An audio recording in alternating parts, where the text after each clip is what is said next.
এই মুহূর্তে জাতীয় বার্ন ইনস্টিটিউটে আছেন সহকর্মী মনিরুল ইসলাম মিন্টু। সেখানকার সর্বশেষ পরিস্থিতি জানতে যুক্ত হচ্ছি তার সঙ্গে।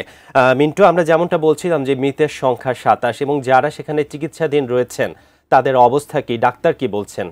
ওদের চিকিৎসার জন্য আপ্রাণ চেষ্টা চালিয়ে যাচ্ছেন জাতীয় বার্ন ইউনিটের চিকিৎসকরা। কিন্তু যেহেতু শিশু এবং কারো কারো বার্ন সেটি ৫০, ৬০ কিংবা ৮০ ভাগ হয়ে গেছে, ফলে তাদের অবস্থা বেশ মুমূর্ষু। এরই মধ্যে সকালের দিকে সকাল ৮:১০টার দিকে প্রধান উপদেষ্টার বিশেষ সহকারী অধ্যাপক ডাক্তার সাইদুর রহমান তিনি ব্রিফ করেন এবং সর্বশেষ যে তথ্য তিনি জানিয়েছেন যে চিকিৎসকদের আপ্রাণ চেষ্টা সত্ত্বেও গতকাল রাতে ৮ জনের মৃত্যু হয় এবং সর্বমোট ৪টি হাসপাতাল মিলিয়ে সর্বমোট এ পর্যন্ত যে মৃত্যুর সংখ্যা সেটি ২৭ জনে। এর মধ্যে কিন্তু ২৫ জনই শিশু এবং একজন যে পাইলট সেই পাইলট রয়েছে আর একজন বয়স্ক। এবং ৪টি হাসপাতালে এই জাতীয় বার্ন ইউনিট সিএমএইচ সহ ৪টি হাসপাতালে ৭৮ জন এই মুহূর্তে চিকিৎসাধীন রয়েছে এবং এর মধ্যে ৬টি লাশ এখন পর্যন্ত শনাক্ত করা সম্ভব হয়নি এবং এর কারণ সেটি আসলে সবাই জানা, যেহেতু একেবারে পুড়ে কারো কারো চেহারা বা শরীর সেটি অনেকটা বিভৎস হয়ে গেছে, ফলে তাদের তাৎক্ষণিকভাবে শনাক্ত করা যে সম্ভব হয়নি। আর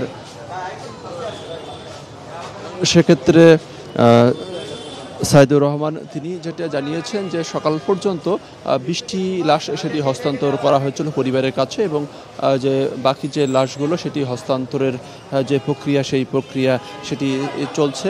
তবে যেহেতু ৬টি লাশ শনাক্ত করা সম্ভব হয়নি, ফলে তাদের হয়তো যে প্রক্রিয়া সেই প্রক্রিয়াটা দীর্ঘ হতে পারে। কিছুক্ষণ আগেই নৌপরিবহন এবং শ্রম উপদেষ্টা ব্রিগেডিয়ার জেনারেল অবসরপ্রাপ্ত এম শাখাওয়াত হোসেন তিনি বার্ন ইউনিটে প্রবেশ করেছেন। তিনি আহতদের চিকিৎসার খোঁজখবর নিচ্ছেন এবং সব ধরনের যে সর্বাত্মক ব্যবস্থা সেটি তিনি নিশ্চয়ই করছেন এবং তিনি পরিদর্শন শেষে বেরিয়ে হয়ে আসলে তখন আমরা তাদের সঙ্গে কথা বলার চেষ্টা করব।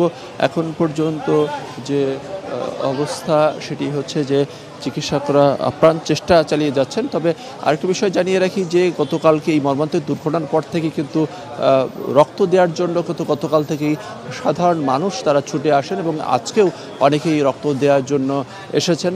তবে হাসপাতালের পক্ষ থেকে জানানো হয়েছে যে এখন আর যে রক্ত সেই রক্তের প্রয়োজন নেই, শুধু নেগেটিভ রক্ত, সেই নেগেটিভ রক্তের প্রয়োজনীয়তা রয়েছে, সেটি প্রয়োজন হলে সেটি জানানো হবে। এবং এই জাতীয় বার্ন ইউনিটের জরুরি একটি মোবাইল নাম্বার জরুরি সেবা চালু রয়েছে সর্বক্ষণিক যে খোঁজখবর নেয়ার জন্য।